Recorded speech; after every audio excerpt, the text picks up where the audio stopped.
Bonjour à tous, bienvenue pour cette nouvelle vidéo de la semaine. J'ai préparé mon petit thé puisque à l'heure à laquelle vous allez voir cette vidéo, peut-être pour la première fois, elle est postée le jeudi à 17h30 comme toutes les semaines. Eh bien je me dis que c'est un peu l'heure du tea time, du goûter. J'aurais peut-être même la poster à 17h. Je vais y réfléchir. Et aujourd'hui, j'ai envie qu'on parle de 5 manières de lâcher la peur de se tromper en business. Dans l'entrepreneuriat, il faut bien remarquer un truc, c'est qu'on est tout seul, c'est-à-dire que personne ne va venir valider ou pas nos décisions. On doit se débrouiller comme des grands. Et il faut reconnaître que c'est quelque chose qui est très angoissant et qui peut générer chez beaucoup de personnes de la procrastination, puisque du coup l'angoisse amène à la procrastination, souvent. Ça peut générer du stress de manière globale, ça peut empêcher de se mettre en action, ça peut, empêcher le business de se développer parce qu'on a peur de prendre des décisions et qu'elles soient mauvaises. Alors aujourd'hui, je vais vous parler un petit peu de 5 manières, selon moi, en tout cas avec un peu de sophrologie dedans, qui peuvent aider à lâcher un peu cette peur de se tromper en business.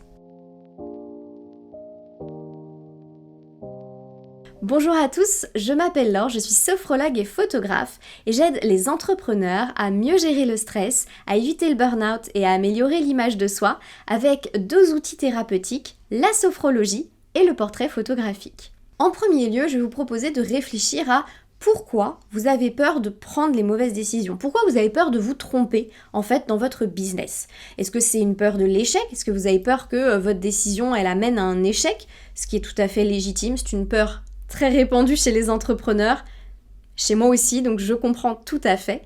Ça peut être la peur de manquer d'argent, de prendre une mauvaise décision qui amène un manque d'argent. Et là, je vais vous renvoyer vers ma vidéo que j'avais déjà faite sur la peur de manquer d'argent. Et aussi, ça peut être la peur du regard des autres, c'est-à-dire si je prends telle décision, est-ce que les autres vont me juger? Est-ce que les autres vont dire que c'est une mauvaise idée, que c'est une mauvaise décision? Est-ce que les autres vont estimer que je suis responsable? Bref. Ça peut être tout un tas de choses. Pourquoi est-ce que ça peut être intéressant de réfléchir à ça? Déjà, ça va être peut-être l'occasion de faire un travail sur soi, mais aussi de relativiser un peu cette peur, de se dire, ok, on va se détendre 2 secondes. Par exemple, moi qui ai souvent peur de l'échec, quand je prends une décision, il faut que je relativise. Il faut que je me dise, alors Laure, tu vas te poser 5 minutes, assieds-toi, calme-toi, et réfléchis, quel est le pire scénario, en fait, qui peut se passer? Qu'est-ce qui peut se passer de terrible si tu prends cette décision? Quel est le pire truc qui puisse se passer? Ça rate? Bon, si ça rate, il va se passer ça, ça et ça. Si j'ai vraiment peur de manquer d'argent, par exemple, je vais me prendre un petit matelas de sécurité. Donc soit je vais mettre de l'argent de côté, soit je vais avoir un autre revenu d'autre part. Il y a toujours des solutions, on peut toujours trouver des choses qui nous rassurent, et c'est toujours une bonne idée d'aller vérifier si vraiment notre peur elle est justifiée, ou si franchement on peut s'en passer. Donc prenez le temps peut-être de vous asseoir comme moi. Vous vous dites, oh, tu te détends là. Tu t'assois, tu te poses, tu te calmes et tu écris quelle est ta peur. Moi j'aime beaucoup faire ça. Je prends le temps d'écrire, je prends le temps de noter. Je m'ouvre juste des fois un petit Word là sur mon ordinateur et pouf pouf pouf, j'écris vite fait. Ok, alors voilà ce que j'ai peur, voilà ce qui pourrait se passer, voilà ce qui se passe dans ma tête en fait. Voilà le scénario terrifiant qui existe dans mon esprit, mais qui n'existe manifestement que dans mon esprit. Donc qu'est-ce que je fais? Comment est-ce que je réagis à ça? Et en général, c'est un bon moyen de dédramatiser et donc d'éliminer ses peurs et d'avoir beaucoup plus de facilité et donc beaucoup plus de confiance pour prendre ses décisions. D'ailleurs, quand vous allez chercher pourquoi vous avez peur de vous tromper, si vous tombez sur parce que j'ai l'impression que je n'ai pas les capacités, il est peut-être temps de reprendre un petit peu les bases et de revenir sur vos compétences, sur vos capacités et de reprendre un petit peu confiance en ce que vous savez faire parce que je suis totalement persuadée que vous savez faire ce que vous souhaitez faire.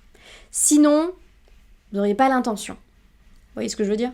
La deuxième astuce que je vais vous donner, la deuxième manière de se détacher, de lâcher cette peur de se tromper, c'est un exercice que je vous ai préparé en cadeau. Vous allez pouvoir le télécharger juste en dessous dans la barre d'infos. C'est un audio puisqu'il s'agit d'une visualisation d'un exercice que j'adore qui s'appelle le voyage dans le cosmos. Comme son nom l'indique, c'est un exercice qui va vous faire voyager dans l'espace infini. Je vais vous proposer de vous élever petit à petit au-dessus de votre appartement, puis de votre maison, puis de votre quartier, jusqu'à arriver dans l'espace. Et l'exercice, il a pour but de prendre du recul avec cette peur de se tromper. Prendre du recul, c'est ce qui va vous permettre de vous détacher un petit peu de cette peur pour voir les choses avec beaucoup plus de hauteur et donc beaucoup plus de calme. Donc n'hésitez surtout pas à le télécharger en barre d'infos et n'hésitez pas également à me dire en commentaire si vous l'avez essayé, ce que vous avez ressenti et comment est-ce que vous avez vécu cet exercice. La troisième manière que je vais vous proposer pour lâcher cette peur de vous tromper, ça va être de faire un exercice, toujours un exercice de sophrologie, que vous pouvez faire juste avant la visualisation d'ailleurs, qui est un exercice pour retrouver de la sérénité. Pourquoi je vous propose un exercice pour retrouver de la sérénité ? Eh bien tout simplement parce que parfois on est tellement embourbé dans son angoisse, dans son stress, qu'on a un petit peu de mal à voir les choses plus calmement, avec beaucoup plus de détente et de détachement. Donc retrouver de la sérénité, ça va vous permettre de vous sentir aussi plus à l'aise pour pouvoir prendre cette décision en étant dans un espace mental plus sain, si vous voulez, dans un état beaucoup plus propice à une prise de décision, puisque vous ne serez pas drivé par vos peurs, vous ne serez pas drivé par votre stress. Donc ça, c'est très important. Et pour ça, je vais vous proposer l'exercice du prana, qui est, je pense, un de mes exercices préférés. Comme d'habitude, il se pratique de préférence debout, mais si vous souhaitez le pratiquer en position assise, c'est tout à fait possible, puisque vous allez voir, on ne bouge que les bras. Alors pour cet exercice, vous allez vous positionner debout, les pieds parallèles écartés de la largeur du bassin, les genoux un petit peu déverrouillés, le dos bien droit, les épaules relâchées, la tête droite dans l'axe et les yeux fermés. Vous allez commencer par inspirer profondément par le nez en levant les bras devant vous, bloquer la respiration et contracter légèrement les avant-bras comme si vous aviez une grande brassée de sérénité entre vos bras. Et ramenez, en bloquant la respiration, donc ramenez vos bras vers votre poitrine, puis soufflez doucement par la bouche en relâchant les bras le long du corps. Vous reprenez une respiration naturelle et vous accueillez les ressentis avant de recommencer une deuxième fois. En tout, vous ferez cet enchaînement 3 fois. Ensuite, vous allez refaire la même chose, donc toujours dans la même position, vous allez inspirer profondément par le nez en levant les bras à l'horizontale devant vous et cette fois serrez vos poings en bloquant la respiration pour agripper la sérénité et tirez-la jusqu'à vous, vers votre poitrine, puis soufflez doucement par la bouche en relâchant les bras le long du corps et en ouvrant les mains. Pareil, vous reprenez une respiration naturelle, vous accueillez tous les ressentis et bien sûr, vous le ferez 3 fois. Cet exercice, moi je trouve qu'il est très parlant quand vous imaginez que vous ramenez vers vous comme une grande brassée. Moi j'adore imaginer un nuage ou quelque chose de très cotonneux, une grande peluche de sérénité que je vais venir serrer contre moi. D'ailleurs, je vous montre l'exercice de cette manière, puisque c'est comme ça qu'il est prévu, je vous le montre comme ça, mais vous pouvez tout à fait imaginer vous faire un câlin, vous pouvez tout à fait imaginer serrer plein de sérénité dans vos bras. Faites ce qui vous parle du moment que vous gardez l'essence de l'exercice, ça me va. Comme d'habitude, cet exercice, n'hésitez pas à le refaire autant de fois que nécessaire. La sophrologie, je le répète suffisamment, mais je le redis, ça fonctionne avec la répétition. Donc plus vous allez faire l'exercice et plus ce sera facile pour vous d'avoir des ressentis positifs. La quatrième manière dont je vais vous parler aujourd'hui, et c'est vraiment quelque chose que j'ai envie de vous transmettre dans cette vidéo, c'est de relativiser cette peur de se tromper. La peur de se tromper, la peur tout court d'ailleurs, c'est quelque chose de normal et même, j'ai envie de dire, d'assez sain. La peur, c'est quand même ce qui vous permet de rester en vie, c'est ce qui vous permet de freiner quand vous êtes en train de faire quelque chose qui peut aller trop loin. Donc c'est normal de ressentir de la peur, c'est simplement votre cerveau qui gentiment a envie de vous protéger. Alors, il est gentil, mais il y a des fois il en fait un peu trop, c'est une maman poule votre cerveau. Donc il y a des moments, on va être obligé de lui dire écoute, je sais que tu veux me protéger mais là c'est sans risque. Et pour ça, déjà relativiser cette peur. Oui, vous avez peur, je ne connais aucun entrepreneur qui n'a pas peur. Tout le monde a peur de se tromper. Vraiment, je ne connais aucun entrepreneur qui n'a jamais eu peur de se tromper. Ou alors si c'est le cas, je suis pas sûre qu'il reste entrepreneur très longtemps parce que mesurer les risques, c'est aussi quelque chose qui fait partie de l'entrepreneuriat. Et parfois même, les entrepreneurs, ils se trompent. Moi, je me trompe, tout le monde se trompe. Tous les entrepreneurs du monde, et même tous les gens du monde d'ailleurs de manière globale, vont parfois prendre des décisions qui n'étaient pas hyper géniales. C'était pas la meilleure. ils ont tenté quelque chose, ils ont voulu tester une nouvelle idée, ils ont voulu mettre en place quelque chose de nouveau, ils ont eu envie de tester une stratégie, et ça a lamentablement foiré. Et vous n'êtes pas, si ça vous arrive, vous êtes loin d'être un cas isolé. Je trouve qu'on parle assez peu, notamment sur les réseaux sociaux, pour les entrepreneurs, du fait de se tromper. Mais en fait, tout le monde se trompe. Tout le monde se rate à un moment ou à un autre. Vous n'êtes pas du tout un cas isolé si vous vous trompez. Je me suis trompée. Oh là là, qu'est-ce que je me suis trompée ? J'ai longtemps cru personnellement, par exemple, que je voulais faire certaines choses, que je voulais aller dans certains domaines, et ben je me suis trompée, c'était pas du tout fait pour moi, et c'est pas grave. J'ai juste appris ce qui ne me convenait pas. C'est plutôt une bonne nouvelle. Se tromper, ça n'est pas forcément quelque chose de négatif, et on va en arriver à ma 5e manière de lâcher avec cette peur de se tromper. Donc là, dans la 4e manière, ce que je voulais vraiment vous transmettre, c'est ne vous sentez pas seul face à cette peur et ne vous sentez pas seul si vous vous trompez parce que tout le monde l'a, cette peur-là, et c'est parfaitement normal. Et comme je vous disais, ma 5e manière dont je vais vous parler, c'est aussi de percevoir l'échec différemment. Comme je vous disais, dans l'entrepreneuriat, il y a des choses qui marchent et d'autres qui marchent pas.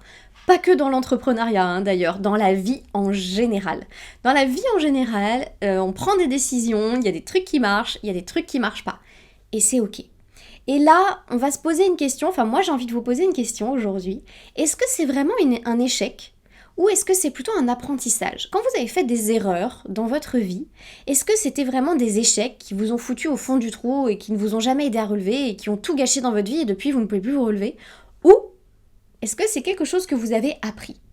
Est-ce que vous avez appris, du coup, des choses intéressantes grâce à cet échec ? Quand on change un peu son point de vue, on peut vite comprendre que les échecs, en fait, ça n'en est pas vraiment. C'est plutôt des apprentissages, c'est plutôt des occasions, des opportunités d'apprendre un peu plus, de voir ce qui fonctionne et ce qui ne fonctionne pas, de changer, d'expérimenter quelque chose de nouveau, de tester à nouveau, et donc d'avancer. C'est comme ça qu'on va innover aussi, c'est comme ça qu'on va perfectionner quelque chose. Personne au monde, mais je dis bien personne au monde, ou alors peut-être des grands virtuoses, je ne sais pas, ne réussit quoi que ce soit du premier coup sans jamais faire d'erreur. Enfin, c'est pas possible, c'est être surhumain ça quand même. Tout le monde rate des choses, tout le monde rate quelque chose. Et ça, c'est pas quelque chose qu'on peut changer, je veux dire, l'échec fait partie de la vie. Se rater, faire des trucs qui marchent et des trucs qui marchent pas, ça fait partie de la vie. Par contre, la manière dont on le perçoit, ça, c'est quelque chose qu'on peut changer. Et être vraiment dans le fait d'accueillir, en fait, tout simplement, accueillir cet échec comme une nouvelle leçon. Ok, c'est une information. Ça permet déjà de se relever beaucoup plus vite, mais aussi de perfectionner, d'avancer, de grandir de plus en plus. Un enfant, par exemple, avant de vraiment marcher et courir convenablement, il fait des trucs avec ses pieds. Et des fois ça marche, des fois ça marche pas très bien. Beaucoup d'enfants qui se cassent la figure. C'est pas un échec. Ça veut pas dire qu'à partir de là, il doit s'asseoir et dire « Ah non mais moi je sais pas marcher, je vais pas y arriver, marcher, je sais pas faire. Pas pour moi, une fois je suis tombée, je refais jamais. » Non.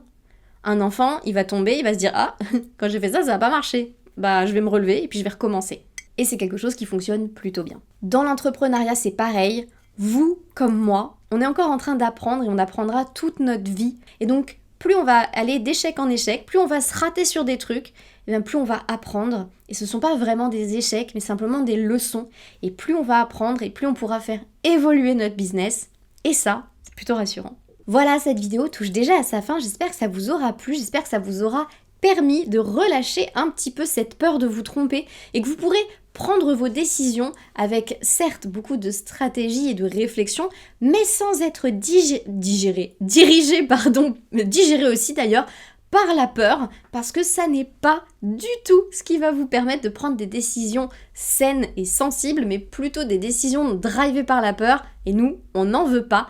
On veut des choses réfléchies et stratégiques. N'hésitez surtout pas à vous abonner à la chaîne, à me laisser un petit commentaire. Et encore une fois, vous pouvez donc télécharger l'exercice qui est dans la barre d'infos. Et là encore, n'hésitez pas à me dire ce que vous avez eu comme ressenti. J'ai hâte de savoir comment vous avez vécu cet exercice.